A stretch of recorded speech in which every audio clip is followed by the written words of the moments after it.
I didn't notice it right away because I came into that family trying so hard to be easy to love.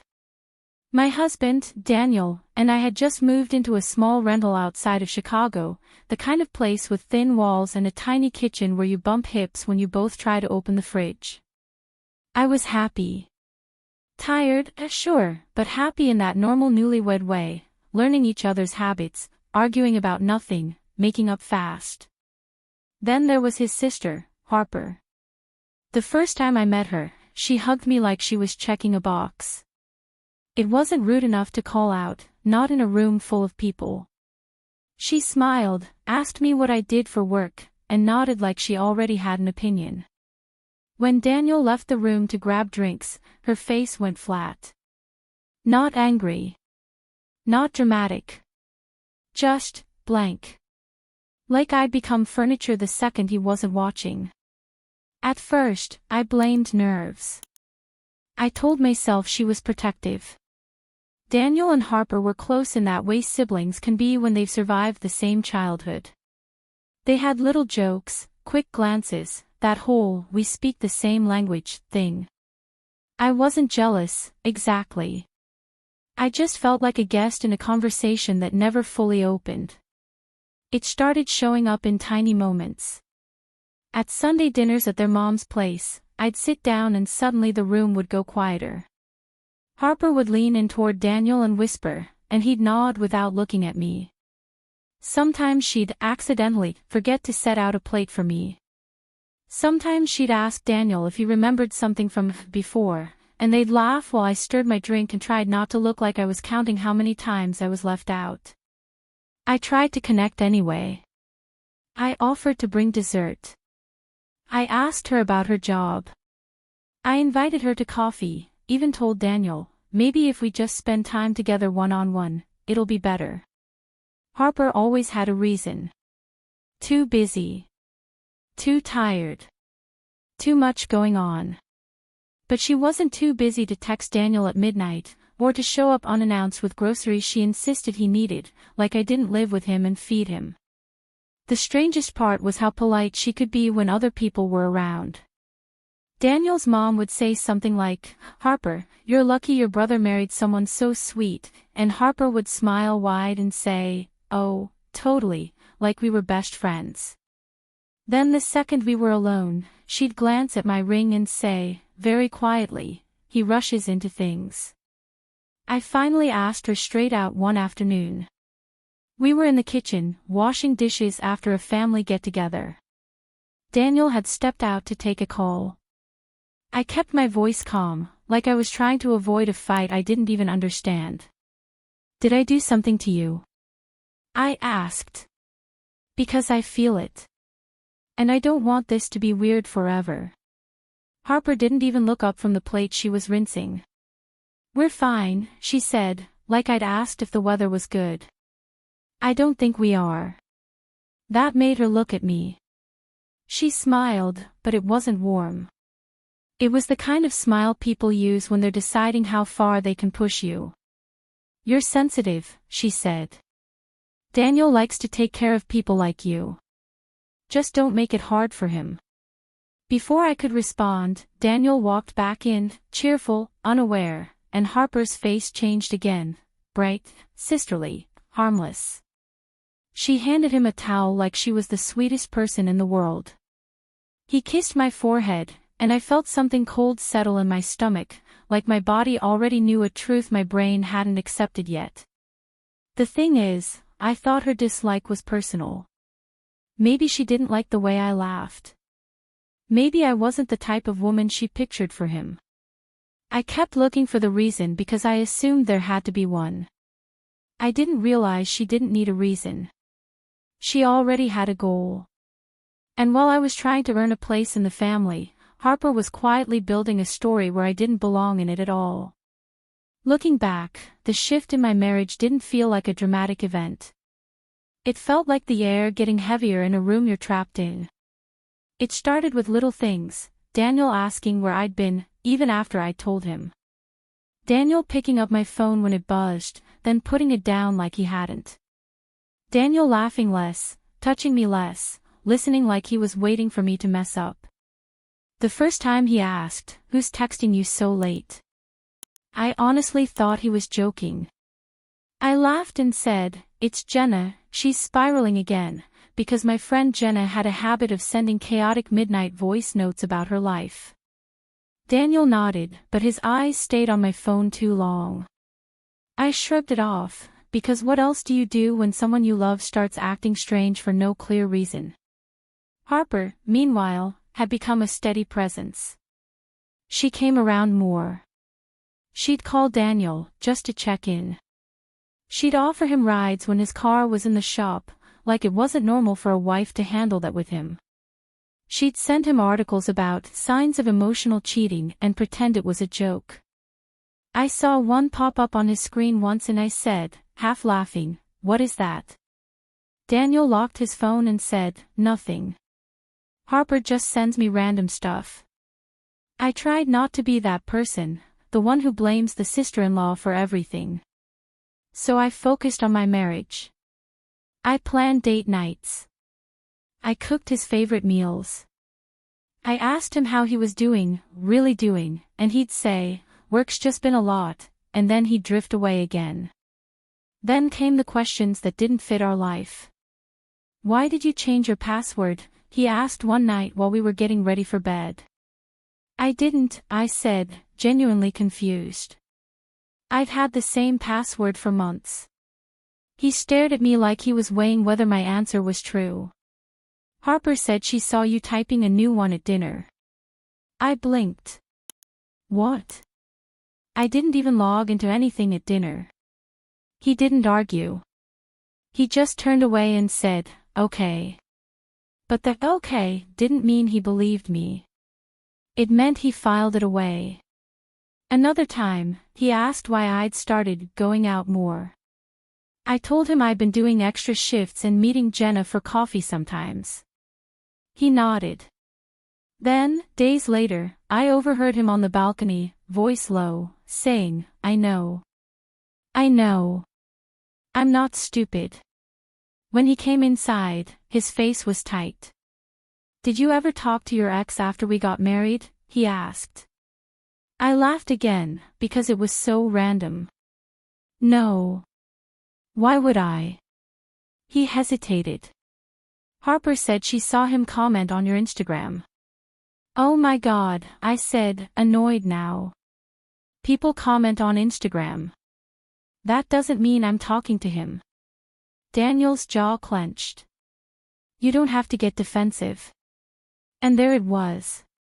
The trap. If I stayed calm, I looked guilty because I didn't care enough. If I got upset, I looked guilty because I cared too much. The worst part was how Harper packaged it. It wasn't, "She's cheating." It was, "I'm worried."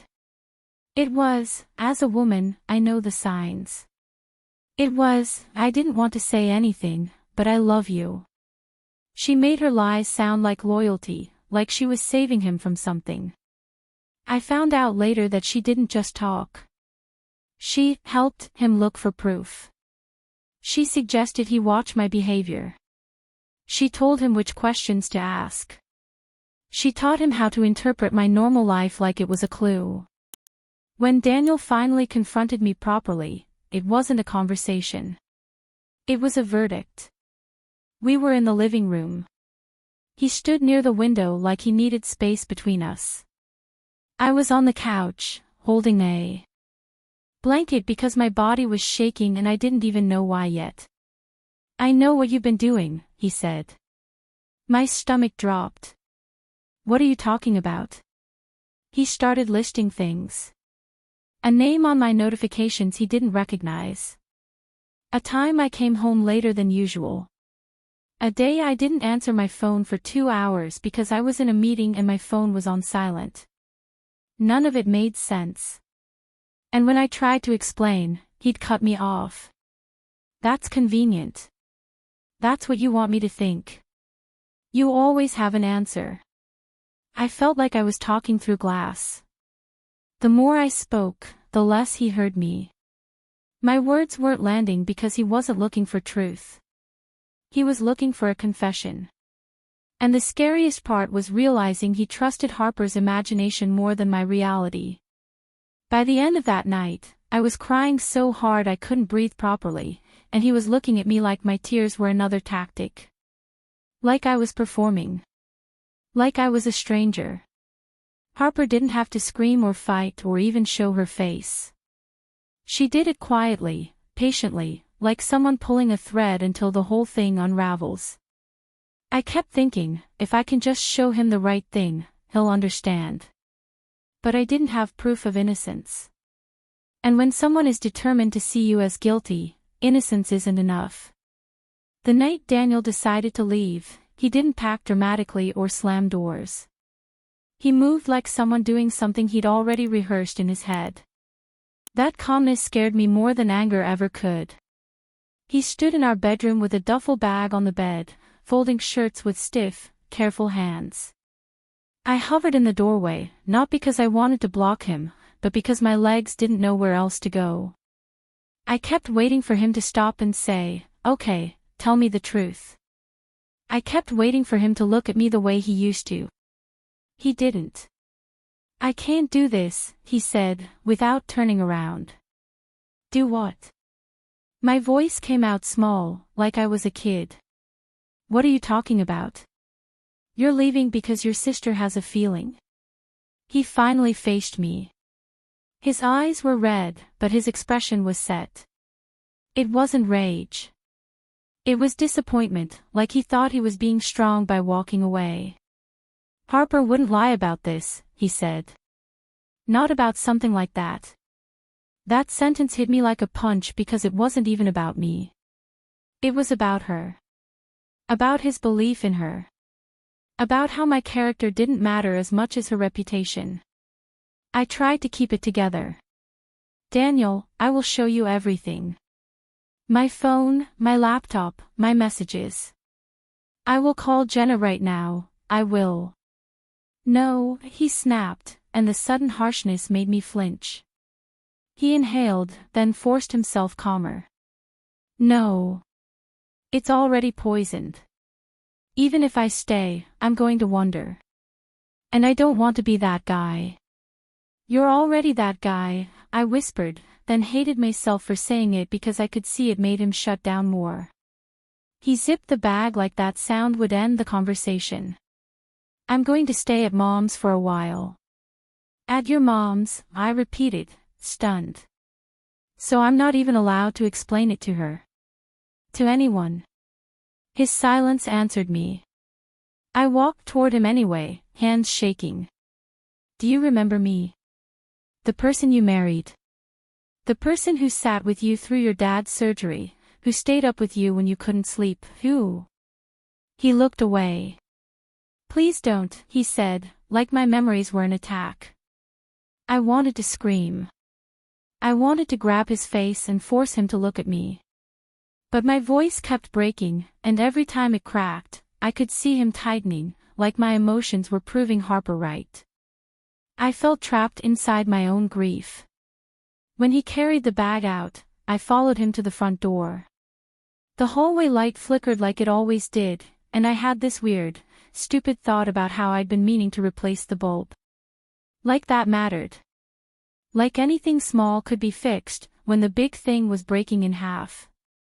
"Daniel," I said, one last time. "If you go right now without listening to me, you're choosing a lie."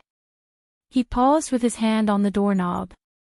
For a second, I thought he might turn back. Then his shoulders sank like he was tired. "I'm choosing peace," he said. And he left. The quiet afterward wasn't peaceful. It was brutal. It was the hum of the fridge, the distant sound of traffic, my own breathing too loud in a house that suddenly felt like it didn't belong to anyone. I sat on the floor by the couch because I couldn't make myself climb into our bed. I stared at the wall until my eyes hurt. In the days after, the loneliness had layers. Daniel didn't call. His mom sent a text that said, "Give him space." Harper blocked me on social media, like I was the one who did something wrong. Friends I thought were neutral started acting careful around me, like my marriage ending meant I was contagious. I tried reaching Daniel once more, not with anger, but with facts. I typed out a long message offering to show him every conversation, every timeline, every reason he'd never have to doubt me again. I stared at it for 10 minutes before I sent it. He replied, "I don't want to see it." That's when I understood the real loss. It wasn't just my marriage. It was my voice. It was the ability to defend myself in a story someone else was telling about me. Weeks later, I ran into Harper at a grocery store. It was one of those weird moments that feels staged, like life is daring you to explode. She was in the aisle with cereal, and she looked right at me. I expected a smirk, maybe a quiet insult. Instead, she gave me a soft, sad face, like she was the victim of my existence. "I'm sorry it had to be this way," she said. My throat tightened. "Why?" I asked. "Why did you do this?" She tilted her head. "I didn't do anything," she said, still calm. "You did." And she walked away, pushing her cart like she hadn't just destroyed my life. I went home that day and sat in my car for a long time, hands on the steering wheel, feeling something shift inside me. It wasn't hope. It wasn't closure. It was a quiet, sharp understanding. I was not fighting a misunderstanding. I was fighting a person who knew exactly what she was doing. And somewhere out there, Daniel was living in a version of reality she'd built for him, one where I was the problem and she was the protector. I didn't know yet how the truth would ever break through that. I just knew the lie had been planted deep.